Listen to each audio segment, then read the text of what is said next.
When building a personal brand, not a lot of people share this, but this is just the core elements of building a personal brand. There's two things, especially in the digital age, that are so important to consider. The first is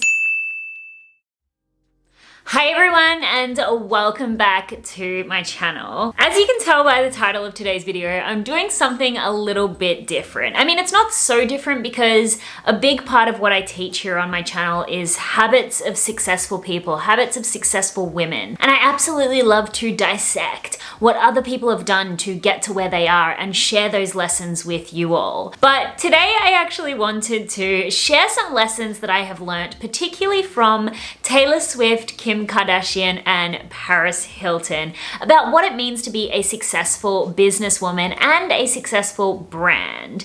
A big part of what I teach my students is not just how to build a business, but how to simultaneously build a community of people around you and build your personal brand. And so whether or not you like these women, whether or not you're a fan of Taylor Swift, Kim Kardashian and Paris Hilton, it's undeniable that they have created a community of people around them and a well-known brand. So let's take a little bit of a look at some of the things that I have learned from these women. Of course, if you did like this video, I would very much appreciate it if you gave it a big thumbs up. And of course, if you are new around here, hi, my name is Erin. I've built a multiple six-figure business here online, and I'm just obsessed with sharing everything that I've learned to get me to this point with you to hopefully help inspire you to be able to do the same. So I would love for you to subscribe, and let's jump into the video. So one of the reasons why I wanted to make this video was because I've spoken openly about how I absolutely love learning from other people, whether it be through books, podcasts, or, those traditional ways like courses and programs. One of the other ways that I absolutely love to learn from people is just by watching them in interviews, watching them with their content, watching how they interact, behind the scenes footage. And the reason why I wanted to create this video in particular is because recently I watched both the Paris Hilton documentary and the Taylor Swift documentary. And again, whether or not you're fans of these women or not, I was really inspired by both of them in particular, and just by the way that they've been able to build the brand that they have and some of the lessons that they were able to share just through being themselves. And I wanted to throw Kim Kardashian in because, again, it's absolutely undeniable that she has built a well-known personal brand. I'm not a huge fan of Kim Kardashian, I don't follow her. I wasn't a fan of Taylor Swift before this, and I kind of forgot about Paris Hilton, but now I'm really loving what she's doing and what she's accomplished. But either way, again, whether or not you're fans of these women, it's really good to be able to pull lessons from all different types of people. Tony Robbins once said that success leaves clues. You don't have to reinvent the wheel, other people that have done things that you'd like to do, whether that's build an online empire or grow a big following and a community and a brand online, if there are other people out there that have done that before you, again, learn from them. Learn what you like about what they've done and learn what you don't like as well. So I expose myself to lots of different people from different industries, different backgrounds, different philosophies on life, and I've learned so much about success from exposing myself to all of these people. So let's jump into my tips. Number one, and this is of course specifically for those of you who are building a business or wanting to become content creators and build a personal brand, is that you have to really consider, why will people follow your brand? I talk about this a lot, but when thinking about Paris Hilton, Kim Kardashian, and Taylor Swift in particular, it's incredibly obvious why people follow them. It's incredibly obvious who they are, what they stand for, and what they connect with their audience around. Little things like, Taylor Swift, obviously her music is all about empowering women these days in particular. I know she used to sing a lot about love songs and things, but these days in particular, a lot of her messages and a lot of what her brand is about, both through her music and her online presence, is about empowering women. And those women who are in her audience know that about her, and they can use that to connect connect with her. Paris Hilton and Kim Kardashian, on the other hand, they're obviously a lot about style, they're a lot about beauty, they're a lot about lifestyle. Paris Hilton's very much about music. They've built these online beauty empires, and so those people that are in their audience that also have those similar interests are able to anchor themselves onto those aspects of their personal brand. Now of course when we're building a personal brand, we do have other elements about ourselves, but really when it's super obvious to your audience, like who you are, what you do, and what you stand for, it's much easier to grow a personal brand. Two other really important aspects of growing a personal brand, and particularly I think that Paris Hilton does this really, really well. Again, I don't follow Kim Kardashian so much, so I don't know necessarily how I can pull those elements out of her, but Taylor Swift does this really well as well. When building a personal brand, not a lot of people share this, but this is just the core elements of building a personal brand. There's two things, especially in the digital age, that are so important to consider. The first is how you're being aspirational to your audience, and the second is how are you being relatable. Of course, when you think about someone who's a leader online, the reason why they're a leader is because they have something that their audience aspires towards, whether it's the great relationship, whether it's the successful business, whether it's the really great health or the flexibility or the ability to cook food. Aspiration's not always wealth. In the case of like Paris Hilton and Kim Kardashian, I mean, that's their thing. But, even with Taylor Swift, a lot of people aspire to be like Taylor Swift just because of how kind she is. And she's obviously a very genuine person. That's aspirational. But similarly, it's relatable because they do let you into their lives. Obviously, Kim Kardashian has been on reality TV for like a gazillion years, and there are those relatable elements in there. Fighting with your siblings. Now I know she shares a lot about her struggles as a mother, and for some people, totally unrelatable, but for many, just the little details are relatable.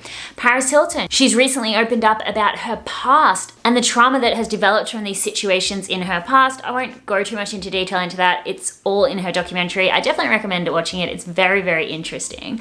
But there are these relatable elements. Taylor Swift, obviously she used to talk a lot about heartbreak. She talks about a lot about her struggles as a woman. And, she's really open about, when people are questioning her about why she writes love songs about men all the time. I think a very famous interview is where she was talking if Bruno Mars or if someone else was writing these songs, no one would question because they're a guy. And so, these relatable elements are things that we as women or as a society can relate on this personable level. That's why the age of the influencer is obviously so popular and so quickly replaced the age of the celebrity, because the age of the influencer has both of these elements. The age of the celebrity was very much about like, I'm the movie star, you don't get access to my life, you can see I'm rich, I'm successful, and people still looked up to that and aspired to be like that. It's just a part of, the developed culture. Not saying it's right or wrong, but we've always aspired towards that kind of success. And what I'm saying is that now with the age of the influencer, people can not only have these things that they can aspire towards, but also there is this relatability aspect. I just want to say that I'm not saying that wealth, beauty, plastic surgery, these lifestyles that these people live like is something to aspire towards. What I'm saying is when building a personal brand, you need to have some kind of element that people can aspire towards. Maybe it is being a really good person. Maybe it's being a great philanthropist. As I said, maybe it's just having a great relationship. Maybe it's just having a beautiful home. Maybe it's being able to play the piano really well. Maybe it's also just being really funny. Like, aspiration doesn't come in the form of wealth. It's not about that. It's just about how can I actually inspire people and show them that there's a possibility in whatever arena I'm trying to promote. The second thing that I learned from just watching these women is that they do work incredibly hard, but many times I've heard them all say that they absolutely love what they do. When I watched the Taylor Swift documentary, I was actually inspired to work harder because she just was so engrossed in her art and in her passion. Similarly with Paris Hilton, watching some of her YouTube vlogs where she talks about being a DJ, running this perfume empire, like it's a lot of work. But even in one of the Q&A sessions that she did, she said she wouldn't change it for the world and that she absolutely loves what she does.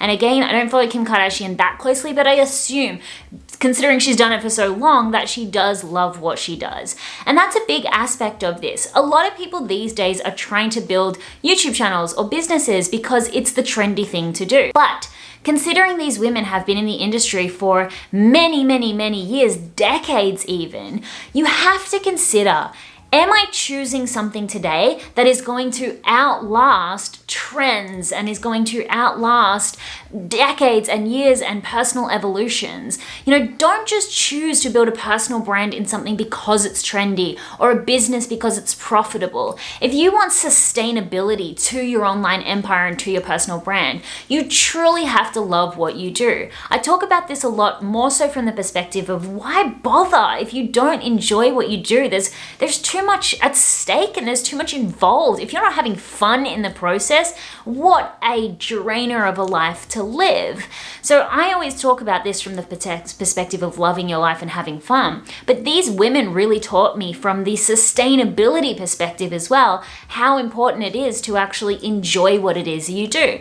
You know, a lot of people say to me, I'm such an advocate for like not really working that hard. But the reality is I do a lot. The reason why it doesn't feel like hard work to me is because I truly do love what I do. I mean, filming this video, I'm filming all day today. Like, this doesn't feel like hard work. I'm sitting down having a conversation with my friend. What's work about that? But the reality is, from the outside perspective, it is work. So one thing that I've really learned, and one habit that I really think is important if you are wanting to build a brand and build a business online, is just love what you do. The third thing is thinking about loving what you do.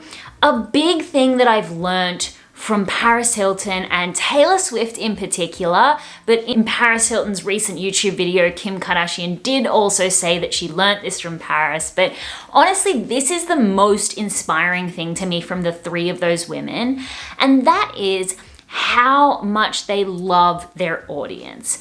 Taylor Swift has been known to have parties for her fans. Paris Hilton literally FaceTimes her audience. She has her fans come to her house. She knows the name of many people in her audience. And, you know, Kim Kardashian similarly said that she learned just to be kind to everyone from Paris Hilton. No matter what time it was, no matter how long our flight was, no matter what kind of night you'd been through, you always hold it together to be kind and gracious to everyone. Every person that came up to you that asked for a photo or a picture or anything, honestly, I just had never seen that before. The reality is, I know a lot of coaches in the industry or entrepreneurs or YouTubers who think that they're above their fans. You know, they put these boundaries in place so that their fans have no access to them. And I think what a lot of people do is they forget that the reason why they enjoy the success that they have is because of the people that supported them.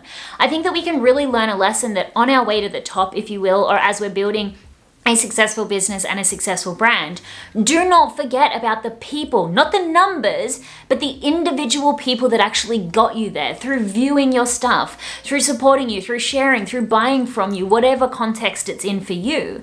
But what I've really learned from these women is just having that deep relationship with your fans. And I consider myself someone who does consider my fans to be my family. You know, I really try to go over and above for my customers, my clients, and respond to as much as I possibly can. I want to host events for this community. Like, I have big goals and visions, and it all is based around the relationship that you and I have. But I'm still small. I'm still a small YouTuber and a small entrepreneur in the scheme of things, right? But seeing these women with this phenomenal fame still know and stay true to the fact that their fans are the number one reason why they have the life that they have is so inspirational to me. And I just absolutely adore that. And I will never forget that, no matter how big I get or much I grow. Having my audience and my community as my number one focus is something that I will always do, and I really, really urge you to do as well.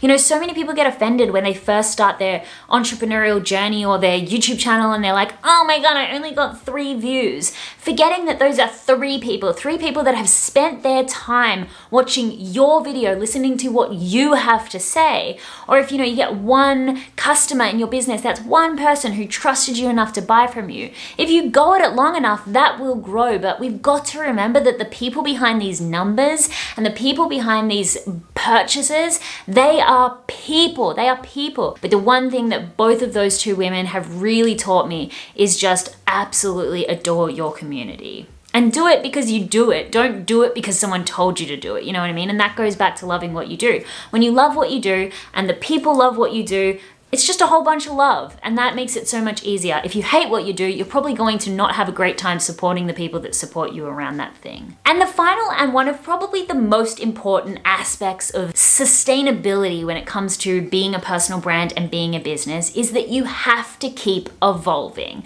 I actually first learnt this when we went to one of the YouTube events, and they actually did a whole session on evolution and how it's so important to keep evolving. But I've known this for a while prior to even getting back into Paris Hilton or watching Taylor Swift or Kim Kardashian. But the person who first taught me this was Cher. I love watching Cher. I think she's the queen of all queens. I love her so much. And I have watched probably every interview on the entire internet. And Cher is just such a great example. Like, she was 21 when she started on her show, The Sonny and Cher Show. She is now in her 70s, and that is the length of her career. How? Because she has evolved over and over and over again. The reality is, if we stay stuck and stay the same and don't continue to evolve with the times and with the culture, and I'm not saying you have to give in to trends, you still want to remain authentic and true to who you are, but you do have to evolve, try new things, experiment. You do have to expand maybe out a little bit, start small and expand out. I think it's really important to evolve. Kim Kardashian has obviously evolved a lot. She evolved from being a reality star into a beauty mogul. Now I'm pretty sure she's a lawyer, is she? Paris Hilton obviously evolved from being a socialite into being a girl, into being a reality star, into being a total boss of like $1 billion perfume empire, into a DJ, into an actress. Now, of course, I'm not saying you have to try a whole bunch of different stuff, but even look at someone like Justin Bieber. He's just stayed within his lane of music, but he's obviously evolved his style, his trend. It's gonna happen naturally for a lot of us anyway, because we're going to grow up and you're not still gonna be stuck in the same person you were maybe 5-10 years ago. I've evolved so much from when I first started my YouTube channel, but I think it is really important that you do have the courage to evolve. What I was taught is it's best to start evolving and trying new things at the peak of your success slope. Everything has a lifestyle, and it usually looks like a bit of a bell curve. And so at the top, when you are at like the height of your success, before you start to dwindle off, it's important to evolve. And this isn't saying like change your whole personality, change your hair, change your style. No, it's just try new things, add new things, come from a different direction. For me, I'm currently in an evolution stage. I really, really want to start a movement here online. Like, that's the next big thing for me. Big events, big movement. Like, I'm doing and shifting into still the same area, but something a little bit different. And so obviously Taylor Swift evolved from, your kind country love song superstar into this feminist, powerful, so amazing woman. I don't know. I really love Taylor Swift. I still don't listen to her music, but I just think she's incredible. And obviously, like I said, the other 2, Paris Hilton and Kim Kardashian, have evolved as well. So as you grow, I know a lot of you are just starting out and evolution isn't something that you're thinking about now, but it's important that as you grow and as you achieve some success, you do think about like, what's the next thing? How can I branch out? How can I keep my audience? How can I keep my community's attention? These are things that we need to think about. So building your brand, loving what you do, loving your audience like they are literally your family, and constantly evolving. These are 4 things that I've learned from Taylor Swift, Paris Hilton, Kim Kardashian, and so many other people as well. But I don't know. I hope you enjoyed this video. I hope you learned something. Let me know in the comments below. Are you a fan of Kim Kardashian, Paris Hilton, or Taylor Swift? What are your thoughts on them? Do you like them? Do you hate them? We all have our opinions and it's totally okay. But I would also love to hear from you as well. Like, what's one big lesson about success and business and branding that you have learned from someone that you follow online? I would love to hear in the comments below. I want to thank you so much for watching and hanging out with me today, and I will see you in the next video. Bye.